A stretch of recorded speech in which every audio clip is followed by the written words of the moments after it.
And we live. What's happening, guys? Thank you so much for tuning in. A guest I have had on before, but I think we're gonna go in a few rabbit holes, go a bit deeper into the psychology and, why people. We're gonna focus on food today. We're gonna focus on, emotions around food, psychology around food, and the relationship with food. So, Rain, if you want to introduce yourself, thank you so much for coming on. Thanks for having me again. Of course. So how would you describe yourself? Well, at the moment I've got my fingers in a few pies. So I teach movements, mostly yoga and Pilates. And then I'm also about to print my first recipe book, which I've spent the last 3 years working on. And it's a little bit different to your regular recipe book. In addition to all the recipes, I also talk about how to improve the quality of what you eat and why you would want to be making those certain decisions, like cutting certain things out and rather choosing other things. So instead of just giving people the healthy recipes, I actually explain why I eat the way that I do and what the benefits are. And your healthy eating isn't, obviously this is why I want to get you on, because obviously I started dieting through, bodybuilding dieting and, the Hollywood type approach where it was you have to be super strict to see results and, that's not always the case. Mm-hmm. What is, your philosophy around eating and, dieting in a sense? Yeah. So I think I covered this in the last one, but I'll just go over it again quickly. Basically, I was in the modeling industry for very many years. So similar to with bodybuilding, it's all about how you look. And therefore, the way that you eat and the way that you train is all about looking a certain way, that being in the modeling industry at that time to be as skinny as possible. And I developed an eating disorder. So when I started adopting this new lifestyle, it was to heal myself from the eating disorder. So that has always been my focus. My focus is to feel as good as possible in my body and to be healthy and to have energy and to not be ruled by counting calories or being on a diet or worrying about what my body looks like. And in order to get to the point where I'm at now, where I truly love my body and I enjoy my food and I don't stress about what I'm eating, I really had to constantly remind myself to focus on how I feel and not how I look. Yeah. And it's a journey. I mean, it took time. Journey, It didn't happen overnight. And I think everyone kind of goes through stages where they have to follow a certain diet because, they feel it's the only way to see results or the only way to actually be happy with themselves. Yeah, I think the majority of people these days have been on at least one diet. Yeah. And it's always there's a new diet of the time and there's a new, keto comes out, people try that. This comes out, carnivore diet comes out, people try that. So obviously, it's different. Like, let's say someone who wants to compete or someone, you can't do what you say you need, what you do and what you try to preach, to people that are listening to you. How would let's say someone wants to lose weight. Mm-hmm. Obviously, you need to be in a calorie deficit. It's science. I disagree with that. Okay. That's fine. I'm glad. Yeah. Obviously the way that I got into this form of eating, it was not about losing weight. In fact, I needed to put on some weight. So that wasn't where I was coming from. But through living this lifestyle and learning how to listen to my body, the conclusion that I came to for myself is that it's not about calories and not all calories are equal and that you don't necessarily need to be in a calorie deficit in order to lose weight or to maintain a healthy weight, because everybody's always talking about losing weight, but certain people should not be losing weight. Yes, of course. So it's not only about losing weight. And then I also, I didn't just stumble along and try and figure this out on my own. I put a lot of research into what I was doing to try and help myself understand what I was eating. And it was through empowering myself with the knowledge that I was able to make the right choices and to heal myself. Because obviously, recovering from an eating disorder, your biggest fear is putting on weight. Yeah. Now you're trying to teach yourself to eat more, eat healthily, but you're still scared of putting on weight. So you do want to find that balance where you can eat healthy and not put on weight. And obviously that's a process. I mean, this started for me 10 years ago. So now I'm past that stage, and I'm not as terrified of putting on weight. In fact, I've been through a very interesting process this year where I've had to address the fact that I still had these underlying beliefs that if I put on weight, then I'm no longer worthy or I'm not me. And I've slowly started to unravel those things. And I feel like I'm starting to get to a point where I'm like, actually, it would be okay if I did put on weight because I'm still me. And my value doesn't lie in the way that I look or how much I weigh or the size of my pants. But coming back to your question about the calorie deficit, so these were things that, I did a lot of research and then I tried different things out on my own body. And the conclusion that I came to is that counting calories is not the best way. And there's actually a study that I cite in my book, which was it was released in 2018, and it was conducted at the Stanford Prevention Research Center. And it was a huge study done over years on 600 people, and it had $8 million in funding. So it's a proper research. Yeah. I'm not talking about some little side thing. No, of course, a proper university type study. And this study confirmed what I had already been living by for years, which is that it's not about the quantity of your food, it's about the quality. And the study that they'd done showed that by far the most effective way to lose weight, so now we're talking about people that are overweight and need to lose weight, the most effective way is to increase the quality of what you're eating, to avoid the bad things and to increase the good things, and not count the calories. And they found that that was more effective in losing weight than on just restricting calories. Okay. Well, it's definitely true that the moment you are told, you need to restrict something, you need to hold back on something, psychologically, as humans, we want that thing more. Yes. And obviously that can lead to difficult relationships with food, and also just going through stages of binge eating and putting on all that healthy weight that you had lost. I'm not denying that if you are in a calorie deficit, you may lose weight. That's what I did to myself for years. I starved myself to be skinny. But there are all sorts of ramifications. It's not sustainable. It's not healthy.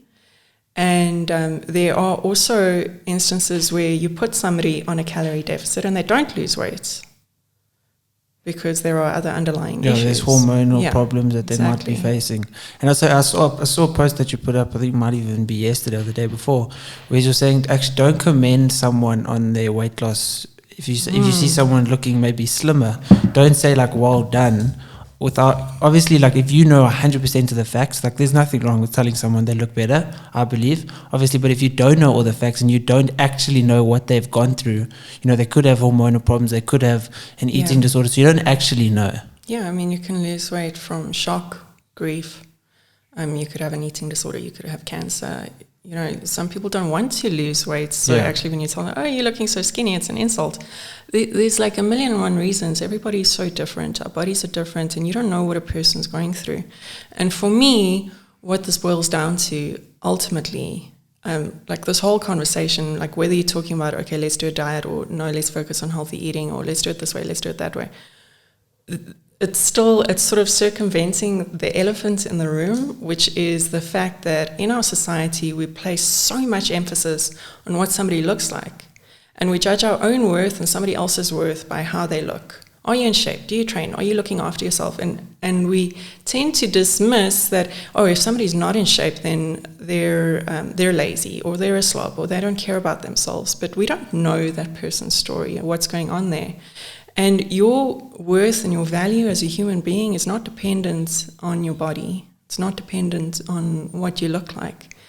And the standards by which we judge ourselves when we look in the mirror, or we judge other people, or what we see on Instagram, those are fleeting and they're not actually real, because what we think is the ideal standard of beauty today doesn't last long. Yeah, it changes so in the quickly. 80s compared to what it is now. Even 10 years ago, when I was in the modeling industry, it was a completely different ideal that everybody was striving for. And it changes so quickly. And I've noticed that in the last few years, it's changing even faster. It's it almost changes every few years as opposed to every decade.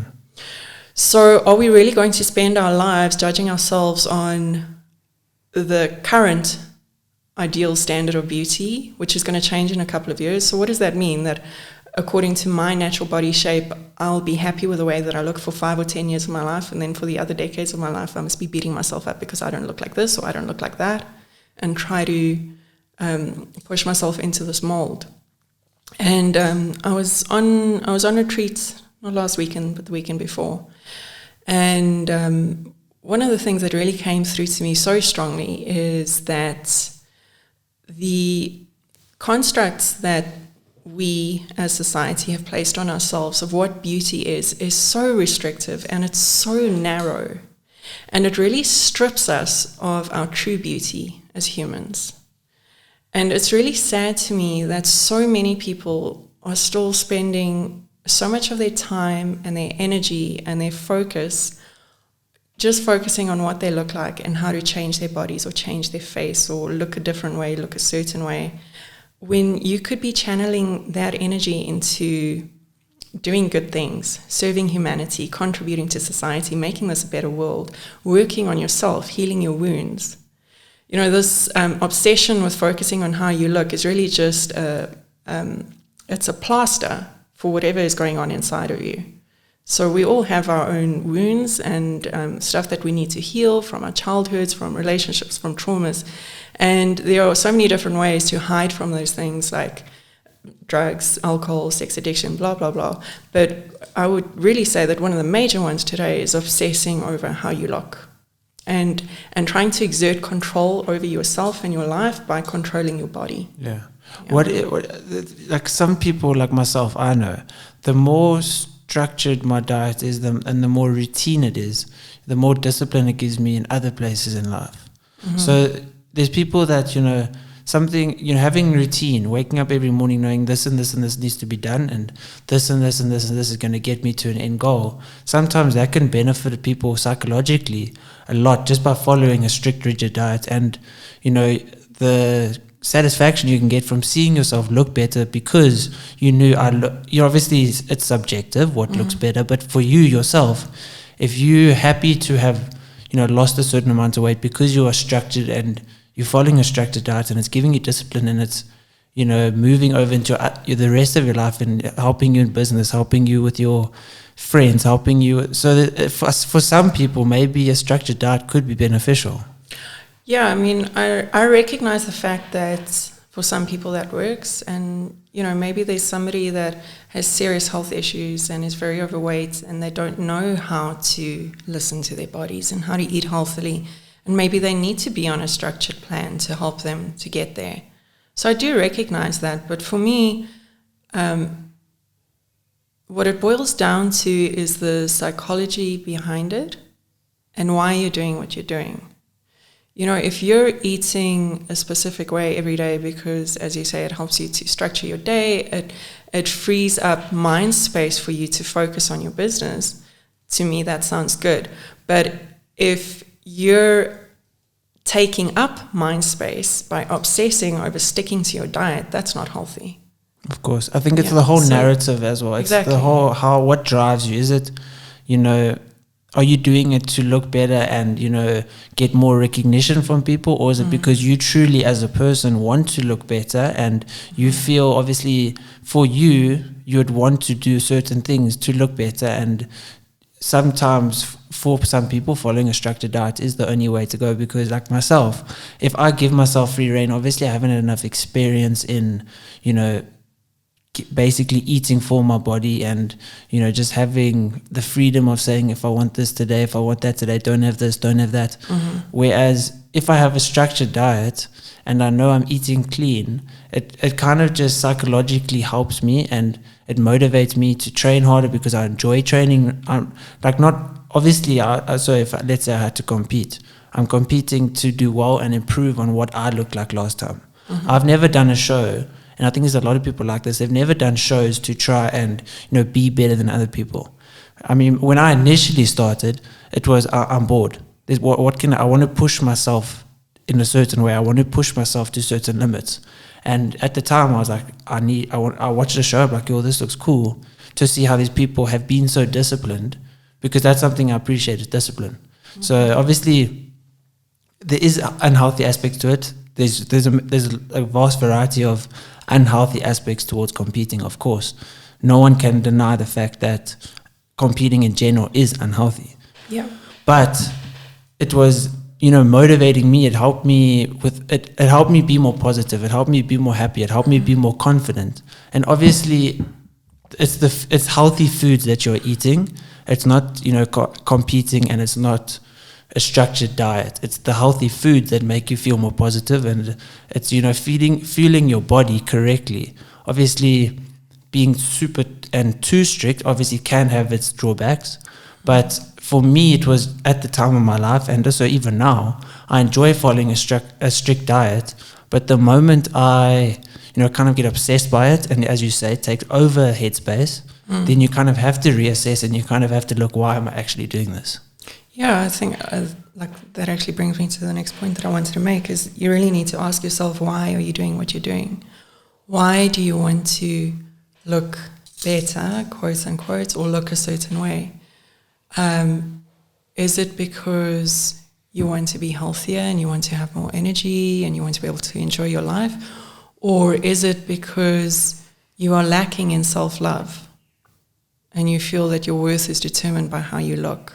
Or you feel that you would get more respect and more recognition and more love if you look a certain way? So, it's very difficult to judge what's going on the outside, and that's why we shouldn't judge people for how they look, because we don't know what their journey is. Only you can answer those questions. Why are you doing what you're doing?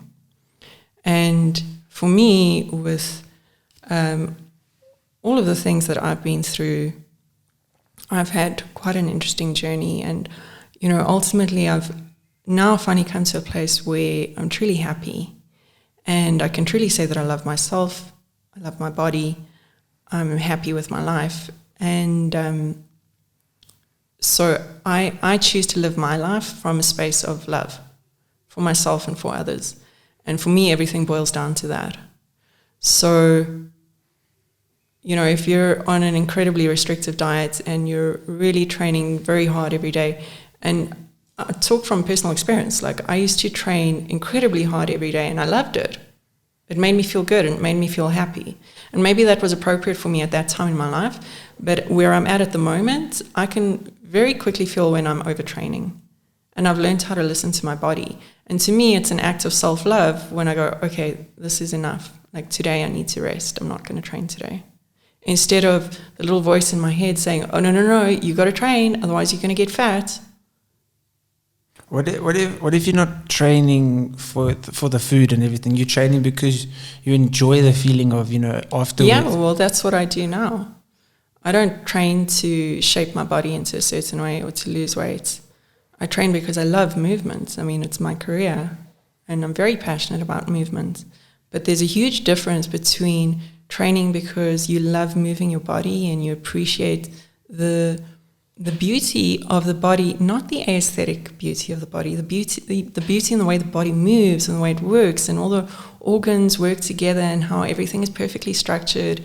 Like, that's beautiful to me, not the way it looks on the outside. So, there's a huge difference between moving and training or playing a sport because of that love and forcing yourself to go train every day because you're afraid of not looking the way you currently do, or you don't like the way you currently look and you want to look another way.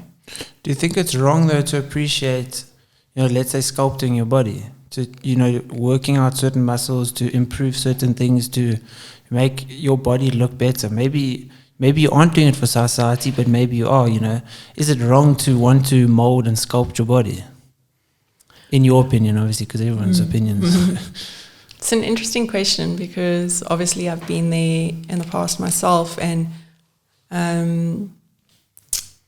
that was part of my healing journey, was to go from like just restricting myself and just trying to burn as many calories as possible with whatever exercise I was doing to be as thin as possible, to then when I started teaching Pilates and yoga, like my main focus really was strength. Like I wanted to be stronger, I wanted to be more flexible, I wanted to be better at my sports. I wanted to be able to do all these crazy yoga poses. So that was my main focus.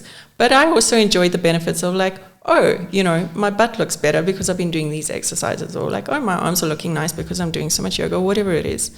My abs look good. So, I can't say, oh no, we mustn't focus on that at all, because I did too.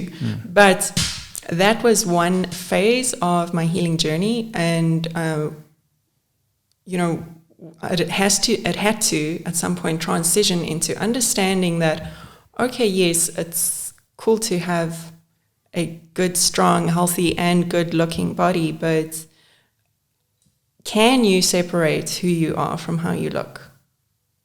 And that doesn't mean that now you must go and put on weights and just sit on the couch and not look after yourself. I really believe very strongly that you should respect and love your body, and that includes looking after it, training, eating properly. I really do. That's like a very important aspect of how I live. So I'm not saying that you should just give up on the way you look, and of course, but it's important to ask yourself the question, like, can you be okay with who you are, even if you don't have a perfect body?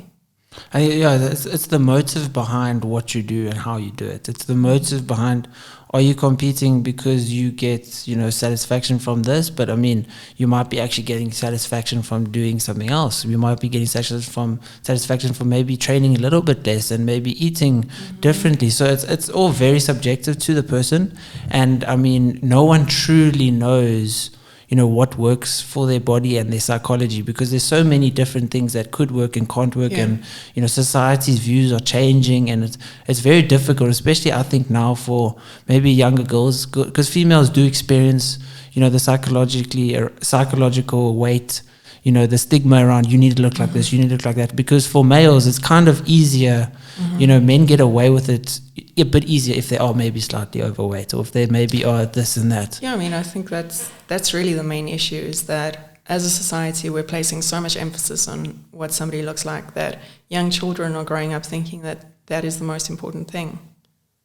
It's how you look. Yeah. Well, I saw you put that filter on Instagram the other day. Yeah. Where, I mean, you literally, it changes your eye colors, it takes away, adds freckles. It changes the shape of your face, Yeah, and it's dangerous. That to me is really scary, to think that there are young girls on Instagram who are using these filters every single day. And I mean, even as an older, mature woman who understands these things, I can see how dangerous it is if you put a filter on your face that makes you look, I don't even like using the word perfect, but anyway, it fits you into today's ideal standard of beauty. Then you take it off and you go, that's how I actually look. Yeah. So can you imagine if a young girl is putting this filter on her face every day to make her stories on Instagram, and then she goes to the mirror and she goes, oh my God, I'm so ugly. I wish I really looked like that. Yeah. Like, that's terrifying, to think of this entire generation growing up with these filters every day. If you had a daughter, because you got a son. Yeah, I do. If you had a daughter, and let's say she was 16, how would you handle, social media allowance? Jeez, I don't know. I'm so glad I don't have a daughter. I think it's really more scary. difficult in today's society. But I mean, it's difficult for male and female. But for females especially, because if a male uses a filter, it looks ridiculous. People are like, come on, you're using a filter. Why do you want to have these, super long eyelashes? But also, fortunately and thankfully, on Instagram, the moment someone posts a story with a filter, it comes up at the top and shows that they're using a filter, which is good. Because, the moment that people can actually get away and no one knows if they're using a filter or not, there are ways around it, but I'm not going to talk about it. There's apps and there's that kind of stuff, and that obviously is dangerous. And, I don't know personally because I kind of grew up with the beginning of social media, whereas the people that are maybe in high school now or even primary school who are first getting their first phones and their first introduction to social media, there's been so many social medias and there's so many different platforms that you can change yourself, change the way how you look, change the way that people perceive you. And it's dangerous because obviously there are filters that maybe make your nose bigger or make your ears bigger, but everyone does it as a joke. Yeah. No one does that, and society's painted the picture that, slimmer ears, this way of your nose is the right way. And instantly people can look and be like, this massive nose, that's not the way I'm supposed to look. But I mean, why not? It is the way you're supposed to look, actually. Yeah. So I don't have a daughter, but I've got three nieces. The one's already a little bit older, and I'm not worried about her. The other two are, they're like 18 and 16. And they've both also gotten into the modeling industry now, which I was like, when they were young and they started saying they wanted to model, I was obviously like, please don't, like, you don't know what you're getting yourself into. Then I realized they were really determined, so I was like, okay, fine, and I support them, and they're both starting to do really well, and I'm very happy for them, and I'm proud of them. But obviously I'm just worried about them, like having been there myself. But what I realized is that, you know, they're on the threshold of adulthood, and this is now their journey, and they need to go through these things themselves. And not everybody's journey is the same, you know. Just because I ended up with an eating disorder because of modeling doesn't necessarily mean that they will. They might be able to navigate it in a different way, in a better way. But ultimately, that is, I can't speak for men, but as a woman, that is a journey that you have to go through on your own. Like every single woman has to go through that journey of, you know, as a teenager or a young woman, you yourself will place so much emphasis on how you look and how you present yourself to the world, because that's what we've been taught to do. Men as well. I think it's human. Well. It's humans do it. And as you get older, hopefully you will find your way to the recognition that that is not the most important thing, and you'll start to find worth in who you are as a person and what you do in the world and what you contribute and how you love the people around you. And that doesn't happen overnight. It takes time. Do you think there is a healthy way to kind of be in the modeling industry? And do you think there's a way where you can psychologically handle the stresses and the expectations? Well, I mean, there are people that I look at in industries like that. And it looks to me like maybe they've got a good handle on it, and maybe they've managed to do it in a healthy way. Like, say, for example, maybe a woman who naturally has the body that's worked well, and she never had to diet or starve herself or do anything crazy. Therefore, she never developed those types of negative thought patterns. Maybe, but I mean, we don't know what's going on. You know, like what you see on the cover of a magazine or on Instagram or somebody in a movie, you don't know what's going on in their lives, really. And honestly, if I have to think about all of the friends that I know personally, and I know many, many, many women that were in the modeling industry with me, 15, 20 years ago, and I would say that every single one of us was negatively impacted by it and really had to work on recovering from that.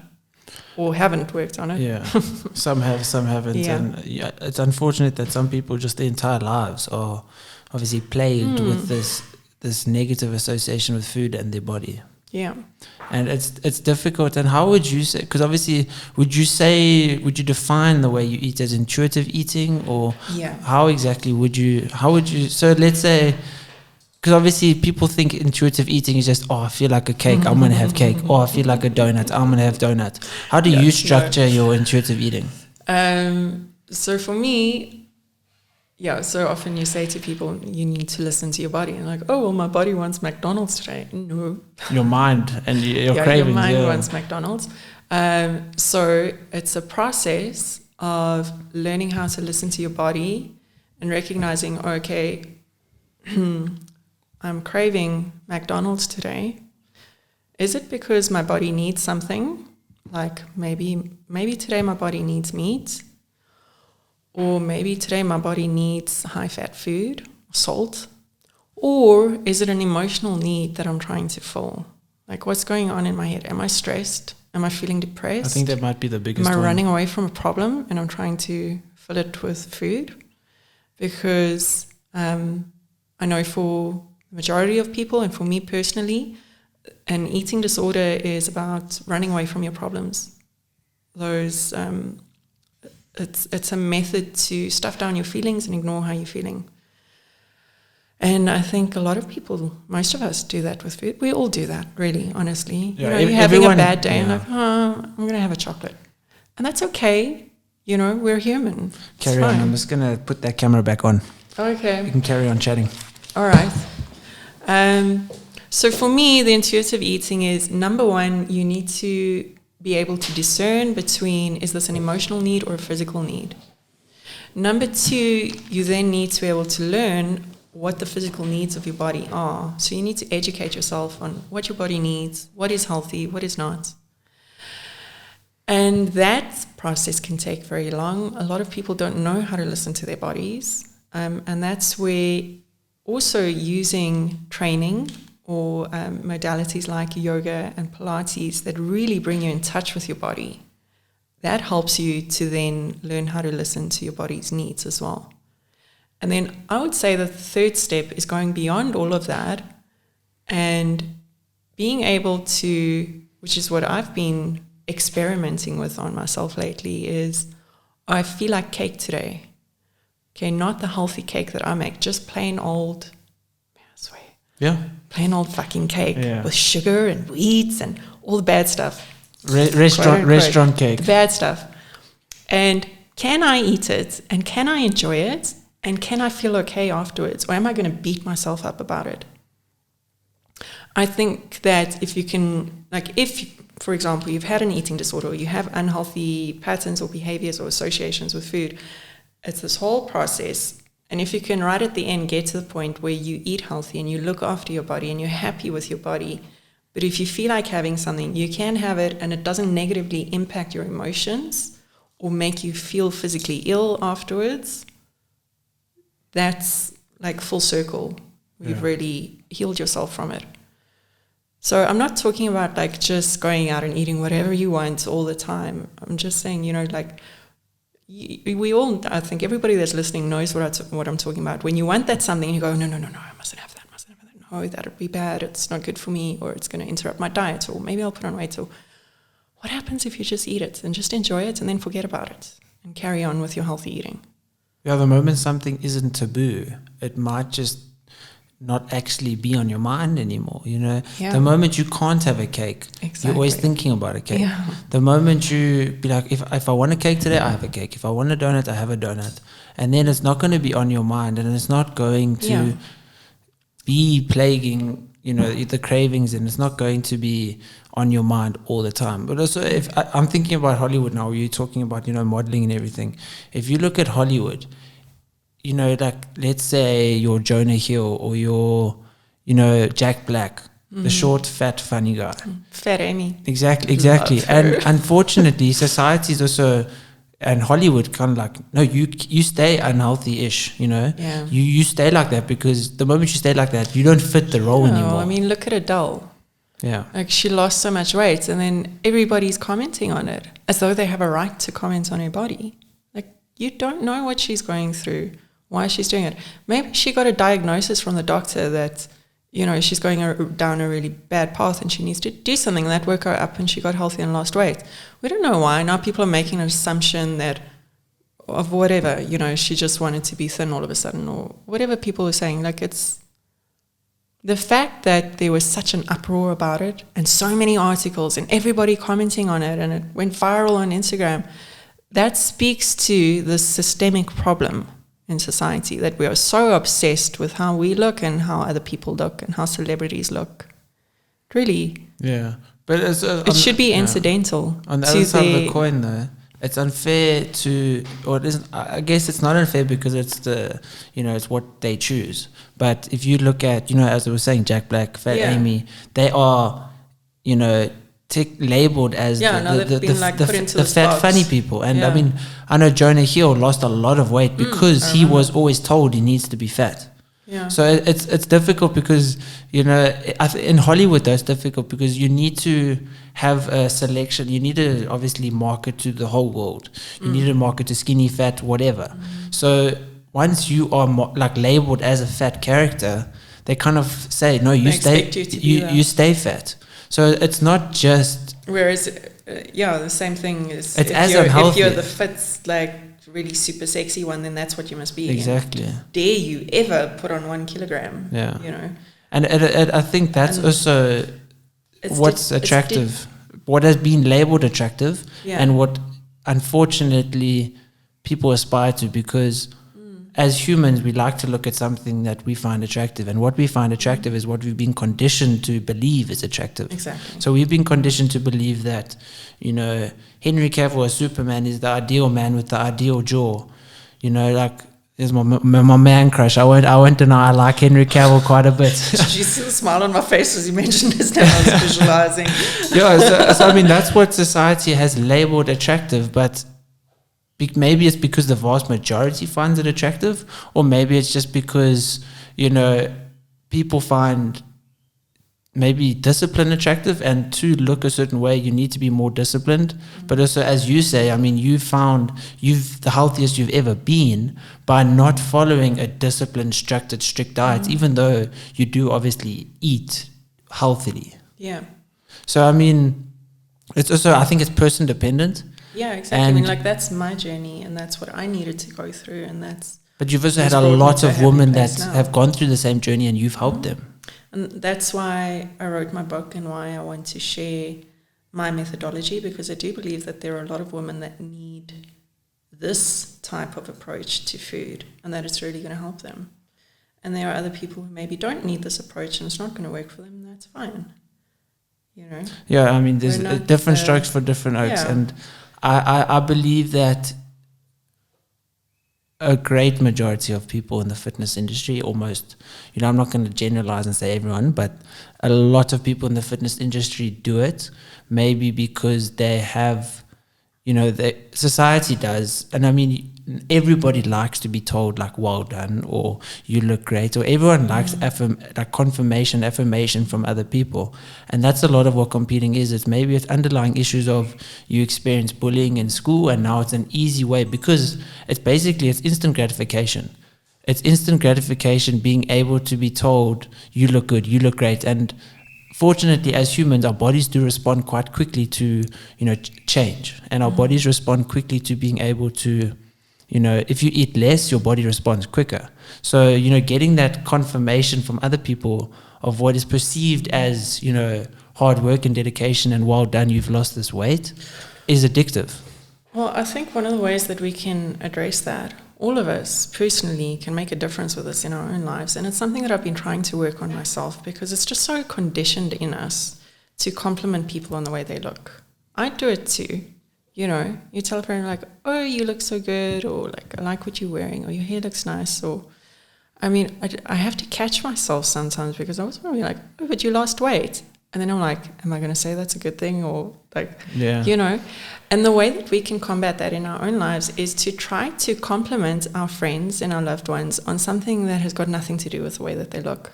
It's such a small, simple thing, but if all of us start doing more of that, it'll start to shift the focus off of what we look like, and draw the focus onto building yourself up on the inside.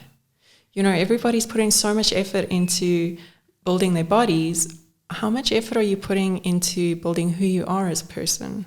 Well, I mean, if you think about it, the more positive you are, the more happy you are, the less negative hormones are being released in your body, the less cortisol is being released in your body. And, the more positive mindset you are in, the more happy you are, the less stressed you are, the healthier, the less lethargic, the, more movement, and, your body responds so much better to just positivity and happiness. Yeah. Have you gone into yoga? Like, obviously you do yoga and everything, but have you gone into like proper meditation? Like hardcore meditation where you shut out the entire world, you sit there. And how has your experience been there? Because I'm very interested in meditation. Because I'm very ADHD and I can't sit still for 2 seconds. That's probably why I need it more. But, what's your take on your meditation? Yeah, I mean, I started yoga when I was 19, so almost 16 years ago. Okay. And at first I started yoga because I heard it gives you a good body. But it was sort of like, I started Bikram yoga, and I always joke that Bikram was like my gateway drug into yoga. And, over the years I tried out different types of yoga. And I was not somebody that was really drawn to the slow types of yoga or to meditation. And I think that was me avoiding myself, same as with the eating disorder, being afraid of facing my shadow. The last 5 years have been a really interesting journey for me, and that's where I've really delved much deeper into spirituality. So now meditation is a big part of my life. I try to meditate every day. I do a lot of journaling, meditation, and like self-reflection I've done a lot of work in the last 2 years on like really going deep, facing my shadow, trying to understand who I am and why I do things the way that I do. And that's something that I'm becoming more and more passionate about. And this year particularly, I've started to feel a call to make a shift in my career, where in the future I'll be focusing less on the physical aspects of yoga and Pilates and whatever, and take a more spiritual path of like helping people to address their issues, face their shadows, work on themselves. So yeah, it's a big part of my life. And going back to what you said about not being able to meditate because you're ADD, nobody can meditate at the start. Nobody. It's not something that comes naturally to us. So it's something that you've got to put work into, just like you've put work into learning how to train your body properly. It's just practice. And it's really well worth the effort. It makes such a huge difference. For you, how do you, so if you say you do journaling, do you sit in a quiet room, journal, think about breath work? How do you meditate? Well, regarding the journaling, I mean, I am a writer by nature. I've been writing since I was a kid. And actually one of the things that I really want to make more space and time for next year is to write my next book. So this first book is a recipe book, but the next book will be a book. So writing for me is, it's not something that sometimes I need to be disciplined and force myself to do it, but it's really like, it's a compulsion. Like there are so many words in my head that need to come out and I have to get them down onto paper. So that's something that comes very naturally to me. Meditation, breathwork for me was definitely like the doorway into meditation for me. At first I couldn't meditate if I didn't first utilize breathwork. So if you struggle with meditation, the best way is to start with breathwork because the breathwork focuses your mind. And then, so I'll do some breathwork. And then once I've quietened my mind through the breathwork, then I quieten my breath. So I don't focus on my breath anymore, just allow natural breathing. And by then my mind is quiet. So yeah, sometimes I just sit in my bed. Sometimes I'll play music music with theta waves and stuff like that. That can also be very helpful. Sometimes, every now and then I do like guided meditations, but I generally prefer to just be quiet. And, a good way of explaining meditation for those who don't know is if you think of prayer as asking for something from whatever you believe in, meditation would be listening. And even if you don't believe in anything spiritual, you don't believe in a God or anything like that, there's so much benefit to just being able to listen to yourself. And I'm not talking about the little voice in your head that goes constantly all day long. It's when you can quieten that voice through meditation that you can really listen to what's underneath. And you can get to know yourself in a way that you never have before. Because most of us live such busy lives and we're constantly inputting information, whether it's from the phone or the TV or from conversations with friends. It's just this constant input of information the whole time. And even when we are alone and we're quiet, our minds are still very busy. So we don't actually know ourselves.